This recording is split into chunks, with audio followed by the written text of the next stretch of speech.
perfect soundtrack of Formula Ford's leaving the grid in the background as the cars accelerate away then now for the green flag lap, the warming up lap for the second race today, and therefore the third round, if you like, the third point scoring race within the championship for the Castle Combe Racing Club Formula Ford 1600 Championship. The earlier race, a first ever win for Stephen Jensen. He was delighted with that, deservedly so. 0.2 of a second was the winning margin at the very end of the race, and let's see whether he can do the double. It's not going to be easy, but it's possible. He's there again on pole position.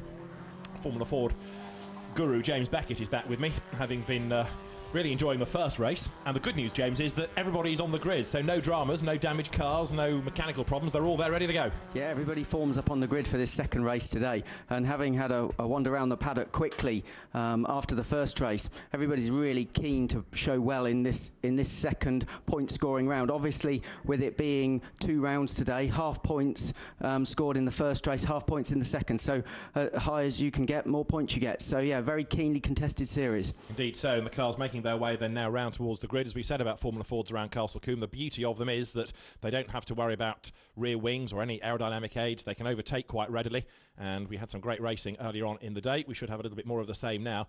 Marcus Allen, of course, a bit frustrated that he couldn't quite score a victory first time out. But there he is on the front row of the grid. Adam Higgins, now he was one of the stars of that first race. He lines up on row 2. Felix Fisher alongside him in a car that's had a win already when his brother Josh drove it a week ago. And then starting 5th on the grid, David Vivian. Now, we saw in race 1, James, how spectacular he is. Starting on the 3rd row, he should be able to live with that leading group, shouldn't he? David's exceptionally quick, and he really knows his way around here. And he's flamboyant. He's everything that Formula Ford is. Yes. And yeah, by sitting on starting 5th on the grid, he's right on the tail end of that leading slipstream battle, which we will get over the first couple of laps. Adam Higgins, he lost pace in the first race when he had a cracked manifold, so that happened when he was leading. And Felix Fisher is really lacking time in this car and had problems in qualifying, was just beginning to pick up speed in the first race, so certainly one to watch here this afternoon. Yeah, 4th he got to in the end, and of course the race 1 result sorts out the grid for race 2. There is Ed Moore, who will start 14th on the grid, but he's got his mind on other things, hasn't he? Yeah, Ed's about to become dad for the second time. His wife Tash is 2 days overdue, so if we see a pit board hanging out saying in, baby, out, then that's what that will be all about. We know what that's to do with. Cars then forming up on the grid, including Darren Holcroft in Class C in his Van Diemen RF88. The last couple of cars are just about to slot into place. Then we should be ready to go. Marcus Allen won the qualification race here a week ago. He wants a championship race win. The race about to get underway. But anyway, let's focus back on this pointed end of the grid where we have Stephen Jensen looking to the grid is formed, the drivers look towards the gantry, the 5-second board has been displayed, and so the second Castle Combe Formula Ford 1600 Championship race of the day is about to get underway. 4 red lights, 5 lights, the lights will go out, the race underway, and a good start is made by David Vivian from the 3rd row. Not such a good start this time around by Stephen Jensen, a good getaway by Marcus Allen, but here comes Vivian, look up on the inside, a great start. Is he going to be able to get the lead from the 3rd row of the grid? I reckon he's done it. What a start, James. Absolutely amazing. The lights went out and David shot away there from the 3rd row of the grid, and he's taken the lead, and he has just dropped back actually into 3rd position, but it's Stephen Jensen who leads going through quarry for the first time. Powering his way then out of the right hander, Stephen Jensen leading the way, Marcus Allen with him, and we've also got dust being kicked up by 1 or 2 as they come into quarry for the first time. 3, 4 abreast even, diving up towards the S's right. So it is Jensen having won race 1 who leads race 2. Second is Marcus Allen, and there's drama there going into the S's. There's one on the grass on the inside, a damaged car, possibly 2 damaged cars out of all of that. Trying to identify which one it is as the leaders drop down for the first time then into tower. Jensen leading, Allen is second. In 3rd spot there you've got David Vivian, Higgins is 4th, and Fisher is 5th.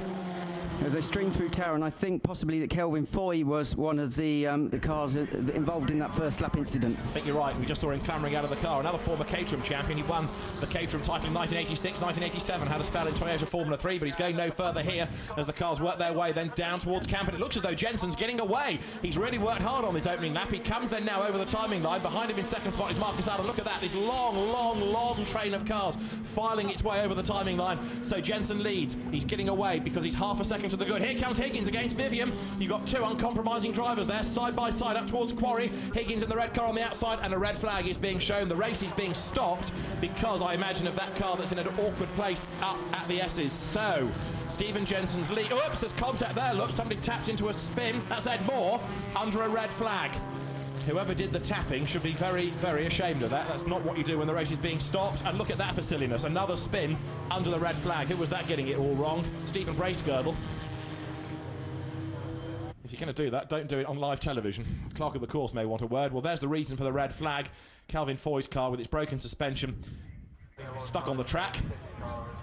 And drivers still not really responding to the flags, which is rather a worry, particularly given how close the marshals are to the edge of the circuit. Now, of course, James, you've raced Formula 4 1600s. You know about all the red mist, all the adrenaline pumping through you, but the drivers do need to get that out of their system once the flags fly. It's really important. And the flag signals are shown from very obvious positions. And yeah, at the time when you're racing, you could say that you can't see them, but that's not true. You can see them really well. They're perfectly displayed, and there's no excuse for any incident under a red flag. It's a definite no-no, and obviously that car was stranded in a difficult position. The rear corner damage, it needs to be suspended off the circuit, and unfortunately in this situation the red flag is the only option. Indeed so. So we did seem to lose one or two others, in fact, on that first lap I should say, and the cars are going to reform on the grid. We'll have a restart, and the clerk of the course will get things up and running as soon as he can, but obviously with a battered car immovable out on the circuit, that needs to be retrieved. The race has to be stopped, and so Stephen Jensen will slot back into pole position.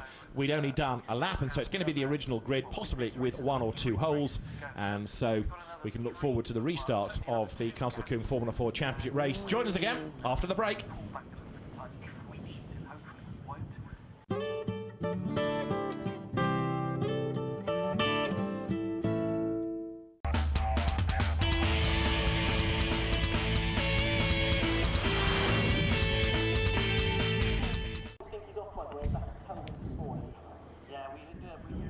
So welcome back to Castle Combe. This Motors TV live race day has given us some great racing, but sadly it's just given us a red flag because we had a real skirmish going up towards the S's on the first lap of this second Castle Combe Racing Club Formula Ford 1600 Championship race, and nobody is more depressed perhaps about this red flag than Rob Hall, who started on the 15th row.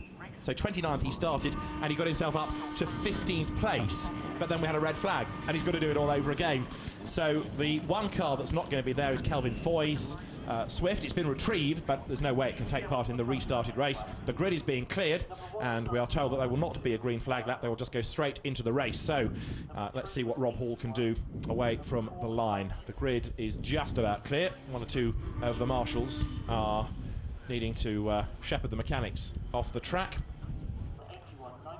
and the mechanics just about to leave harm's way. Marshals are there as well, so as soon as possible the cars are going to be released. 5-second board, so we're going to go straight into the race then. Drivers will look towards the lights. So take two, 10 minutes plus a lap. Castle Combe Racing Club FF 1600 Championship Race 2 Part 2 is go. And this time it's a good start being made by Andrew Jones from the third row of the grid. A better start though by Marcus Allen, and he leads the way, or does he? Because here trying to get up the inside, Adam Higgins, he has to get in the traffic because he couldn't really find a way through on the inside, and Stephen Jensen in the end claims the inside line going through Folly, so he leads the way. But Rob Hall in number 35, the tyre fitter, who did great work prior to the red flag first time around, is trying to do it again. Let's see where he's got to as the cars, there he is on the inside, work their way through Quarry. Now that is an amazing first couple of corners. Rob Hall is absolutely charging. So Jensen it is who leads the way, and possibly I thought a bit of a contact there behind him because Allen's car got a bit crossed up. Higgins is third. They wriggle their way through the S's. There is a bit of bumping, and Ed Moore's in the thick of all of that as well. Look lower down the pack. Hall taking to the grass. It's all action, James. What a great first few corners of that, and Rob Hall making great progress, having had problems this morning in qualifying and then problems in the first race. So definitely one to watch. But the car's streaming through Tower at the moment, and up front it's the two Spectrums with Adam Higgins in third place. But there's Rob Hall coming through Tower and going up towards the Bobby chicane, right in the thick of the action, and right behind Juicy Brucey. Yeah, Bruce Evans, who is not the easiest man in the world to overtake, is he? Bruce has been a Formula Ford racer for a couple of decades at least now, and it doesn't matter who you are, you've got to be good to overtake him. Right, leaders come through at the end of lap number 1 then,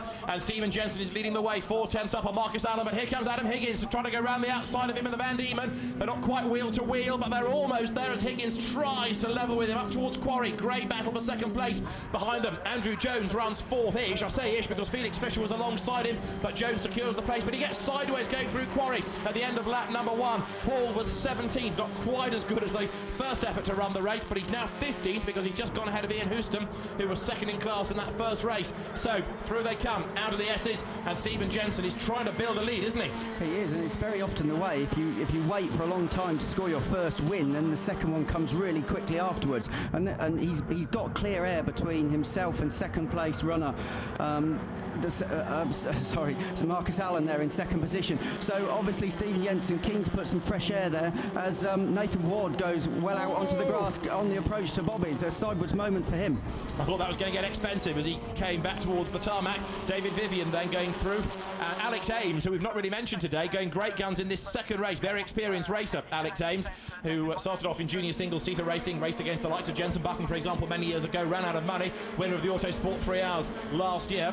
Experienced racer of historic cars these days, as well as a race preparation expert. Jensen leading the way, pulling away indeed that time through. Andrew Jones goes up towards Quarry with Felix Fisher coming back at him.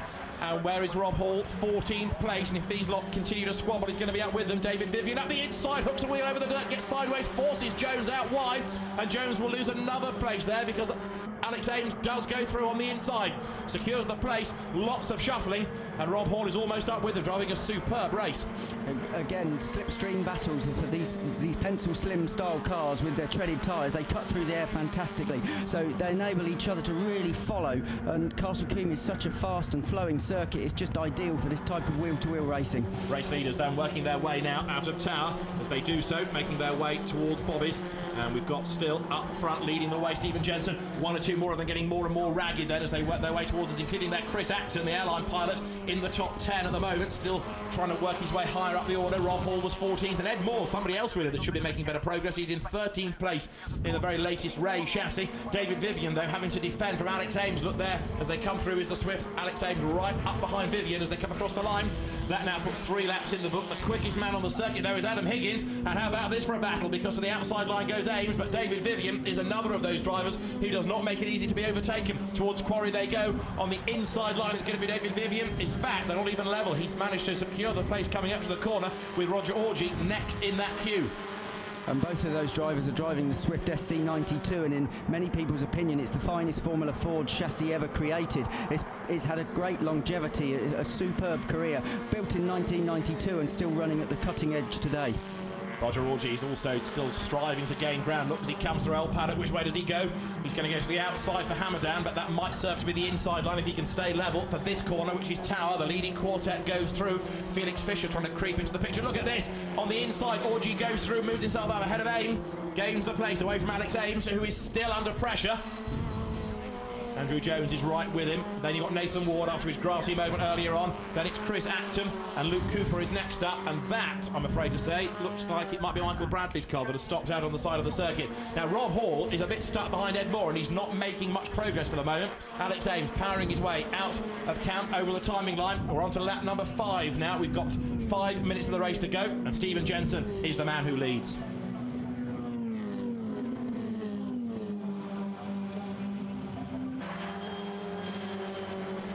The race leaders are on lap number 5. Look at this battle though, lower down the top 10. Ames with front damage, goes a little bit wide. He's just clipped the gearbox of the car ahead, hasn't he? I think he just made slight contact there with Andrew Jones, but there's a 7-car battle here which are running in places, and this obviously isn't the lead battle, and it's still great racing. Oof. As Alex Ames runs wide there on the exit of Farm Chicane. Now charging on there, look, is 43, Luke Cooper. The car run by Alan Cooper, his dad, the man behind Swift these days, himself a Formula Ford expert around here. David Vivian, I think, was also a man on the grass, and he's got rather grubby tyres on the right-hand side, and you can see the way he was fighting the car going into Tower there. There, look at that, totally sideways. The race leader, Stephen Jensen, he's being given a real workout now because Marcus Allen is behind him. The top 2 come down towards Camp Corner. There's 4 minutes plus a lap still to go. 7/10 of a second was the gap, and I would suggest it may have come down just a tad this time. Past the pits they go. Jensen leads the way. It is coming down half a second now, and Felix Fisher in 4th place is the quickest man on the circuit. They're all bunching up, coming out of Camp Corner over the timing line, and then up towards Quarry go the top 2. Great scrap going on, and Stephen Jensen here is really having to defend. And Felix Fisher, the fastest guy on the course, and now is right behind Adam Higgins here as they come out of Quarry and down towards the S's and along the farm straight. And Felix, and we've lost one out to the back, and That's Vivian, is it not? It is. David Vivian got it wrong. He may not have been the only one in all of that as well. I think there might have been another car, but David Vivian certainly got it wrong. The car swapped ends and he's off the road. 3 minutes are on the clock. Here's this lead battle, and it's building up nicely, isn't it? Marcus Allen is coming back at Stephen Jensen. Through Tower they come. There's the fight for third. Adam Higgins falling away from the leaders, but trying to make that car as wide as he can in order to keep at bay Felix Fischer, who thinks about the inside, jinxed at the inside at Bobby's, doesn't work, slots back in behind. See the difference in style of the Van Diemen there, the wider track Zero car there, built for the 2000 season when it was designed to accommodate a Z-Tech engine. Felix Fischer looking up the inside, and then for fifth, this next train of cars, which have all had a bit of a shuffle around, and I think it's Jones at the head of that. Side by side for third, out of Camp Corner they come. Adam Higgins is not to be denied, he's still there. Right, 2.5 minutes are on the clock, leading group goes through. Jensen to Allen is down to 0.187 of a second, and look at this for third. What a battle! Oh, it's absolutely fantastic Formula Ford race, and even the lead battle. Look at that now. Stephen Jensen with Marcus Allen right behind them, and the third place battle. Adam Higgins and Felix Fischer, who suffered problems this morning in qualifying, and now is finding his pace and is currently the fastest driver on the circuit. But still, the first two cars with only just over 2 minutes plus the lap remaining. Absolutely right. So that could yet change. It could certainly change for third. Higgins versus Fischer. And look at this for fifth as Chris Acton in the blue car gets all sideways there. The airline pilot gets it wrong at the S's. Look at all the dust he's brought onto the circuit, over which goes Rob Hall. That means he's gained ground. Hall is up to 11th, Ed Moore 12th, but he's about to lose out. Nick Jones goes round the outside of him. He's taken Hall a long time to get past Ed Moore. Having done so, a place in the top 10 may beckon for him, as here come the leaders. Stephen Jensen leading the way. Marcus Allen in second spot, and James has been looking at the clock, as he said it was just 2 minutes or so to go. Well, now we're down to about 90 seconds plus that one lap tagged on at the end. Here they come through Camp Corner, over the line. Past the pits, the leader is Jensen. Allen is second. The gap's up again. 0.3 of a second on this lap. Now Marcus Allen, of course, the reigning champion, knows his way around this circuit very well indeed. Where's the best place to make your move? Well, Castle Combe's got many overtaking opportunities, but the speed and the slipstream that's available, I would hazard a guess that next lap will be the final lap. So at that point, a good run down through Folly and into Quarry would be as good a place as any for him to try for the lead. And Allen limbering up to it, having a look there, coming into the S's. Stephen Jensen, though, has driven superbly all day, hasn't he? Because remember, he's had these pole positions. He's had his first ever win earlier on, and you were making the point, the second one tends to come more easily than the first. So now with his confidence up, he knows exactly what to do. He knows psychologically he can beat Marcus Allen, the reigning champion.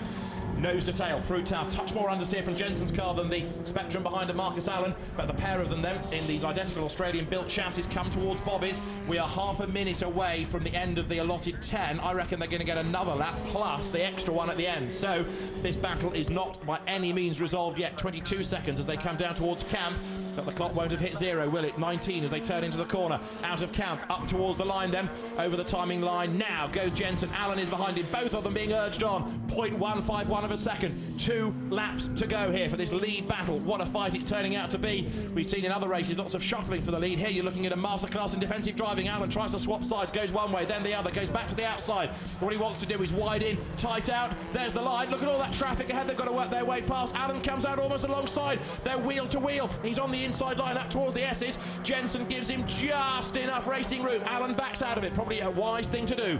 How exciting is that? He had a little look there, but it was very tight on the turning into the S's at that point. So it's better to back off. You've got time. There's more overtaking opportunities available. Why throw it all away at that point? Back off and have another think, which is what he's doing. And going through Hammerdown, he's having another look on the fast approach to Tower. Anyone's game. This is why Formula Ford remains such a popular category. It may not necessarily be the launching pad for Formula 1 stars anymore, but it still gives superb racing week in, week out around the country. One more back marker on the grass. Here are the race leaders. Down they come towards Camp Corner. Stephen Jensen leading the way. They're going to start the last lap this time. Now, has Marcus Allen timed this to perfection? Has he been content just to sit there and pressure Stephen Jensen? If he has, now he'll start to make the move. But you've got to say, the gap's opened up just a fraction this time, so that really the pressure is still on Marcus Allen in a way to catch up and pass. Jensen can just stick his elbows out. Allen has got to think of something revolutionary to get the lead. He wasn't close enough there on the approach through Folly into Quarry to make that move. So now he's got to drive really hard and the opposite lot kicking through Quarry, and now he's close enough, and Stephen Jensen was signalling out of the car. I don't know what that's all about, because he's still leading, and Marcus Allen has not passed, so Was that for a yellow flag maybe coming up towards the S's? Just trying to see if there was a flag. Can't spot one from there, but there must have been one. And I think because we've had a couple of back markers doing odd things, what Jensen was doing was saying, don't overtake me because you'll get yourself in hot water. I'm going to slow anyway for a yellow flag. So very gentlemanly driving that by Stephen Jensen. Marcus Allen thankfully wasn't caught out by it. There's no contact between the two cars. Jensen reading the race absolutely perfectly. And look at that. He has to move across very viciously to hang on to the lead. Ran wide out of Tower. It's going to be the run to the flag now. Nose to tail, these two, as they have been race long. Can Stephen Jensen make it 2 out of 2? Marcus Allen, the reigning champion, is right up behind him. Jensen defends the inside line. Allen thinks about the outside. Can he duck up the inside coming out of Camp Corner? The flag is at the ready. Another superb race at Castle Combe. Stephen Jensen leads. Stephen Jensen wins. The two of them cross the line, 0.122 of a second apart. And Jensen is almost more pleased with that win, I think, than his first one. Another great drive. Adam Higgins is third, Fisher fourth, Orgy fifth, and Chris Acton going well up into sixth. And Rob Hall is going to come through 11th. The progress was made early on. Then he got himself stuck in traffic and he rather struggled after that. While Stephen Jensen richly deserves that round of applause you can hear in the background. Another great drive. Having raced here for so many years and with no success, been knocking on the door of a victory, and then to score 2 wins today, a remarkable performance, driving for the Kevin Mills racing team. Kevin himself, a multiple Formula Ford winner here, champion here at Castle Combe. He knows a thing or two. And here is Bruce Evans coming through, and this is the battle for third in class, and he crosses the line third in class ahead of the Wayne Poole racing car of Stephen Bracegirdle. Great little battle between those two. The Reynard fending off the Van Diemen, which goes powering past on the slowing down lap. And Bruce Evans, normally a competitor in the Northwest Formula Ford 1600 Championship, was due to race here last week, but on the way down he had a puncture on his trailer, which in turn caused him to lose control of his Land Rover Discovery that rolled onto its side. So you can understand him not making the event, can't you? So he decided to come and race here this weekend instead. So Bruce Evans, who, as I say, has been racing in Formula Ford 1600 now for 2 decades plus, a very feisty competitor with his venerable Reynard 83 FF. Well, Stephen Jensen wins for the second time today. Boy, did he have to work hard for that. He'll be slightly warm. That was another epic Formula Ford race here at Castle Combe. And obviously with the Josh Fisher winner of the opening round a week ago not here today, Stephen Jensen managed to stamp his authority on the championship. And with the Fisher brothers alternating race by race, really the battle for the championship, it could be between Stephen Jensen and Marcus Allen. We've seen that today. Now, Formula Ford remains a great starting point to go racing, even if you're not at the front, even if you're not having the sort of battles that Stephen has just had. Cars, because there are many of them around, are cheap to buy these days. The level of competition is great. There's always a circuit somewhere running a race. And here we've seen Stephen Jensen, the winner. Marcus Allen, second, 0.122 behind him at the end. Adam Higgins, third, another good drive. Fourth, Felix Fisher. Roger Orgy, fifth. And Chris Acton doing a very good job, despite a grassy moment mid-race, to be in sixth. Well, there's more superb racing to look forward to here. Join us again at Castle Combe.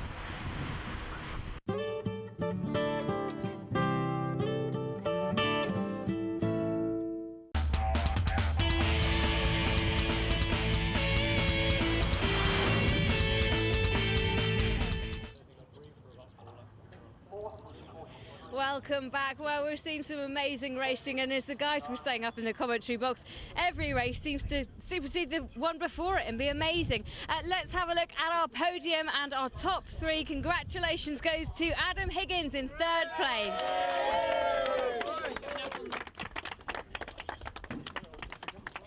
In 2nd place, it is Marcus Allen. And winning is Stephen Jensen. And no, it's not deja vu, it is just a repeat of the first race results. A little bit like buses, you wait a while and then 2 come along at the same time. Walk this way if you wouldn't mind, Stephen, and bask in the sunshine and the glory. Yep. So yeah, 2 wins, it must feel good. Yeah, it feels pretty special to win today, yes, very much so. Last week was a really, really hard race, and we've come out today and shown our true potential, so really, really happy, yeah. And the guys pushing you hard again? Yeah, the guys are pushing me, but I'm in the place where I want to be. Look, I love that. Happy winner. Congratulations. If we've got time, we'll just have a quick chat with Marcus as well. He's going to come in this way. Hello. Marcus, are you happy with that? Not the win, you tried and battled. Well, we had a really good fight, to be honest, and I'm happy with the result. I mean, it's better than, well, I mean, it's better than the last, isn't it? Let's be honest. But I mean, no, it was a really good race, a really good battle, and I'm happy to come second because Stevie drove well. So. Well done, congratulations. Let's speak to our 3rd place man as well. We'll just get him to come in. Oh, it's fast action down here. Adam, another trophy for you, pleased? I'm over the moon. when Felix come by me, I thought I'd lost it, but Felix is a good racer. He's nice to race against because he won't have an accident for the sake of it. So, but I just absolutely loved it. Every single lap was just great fun. So after this morning, and now I got 2 trophies, so I'm over the moon with it. So. There we go. Good stuff. Well done, guys. As ever, very happy podium finishes.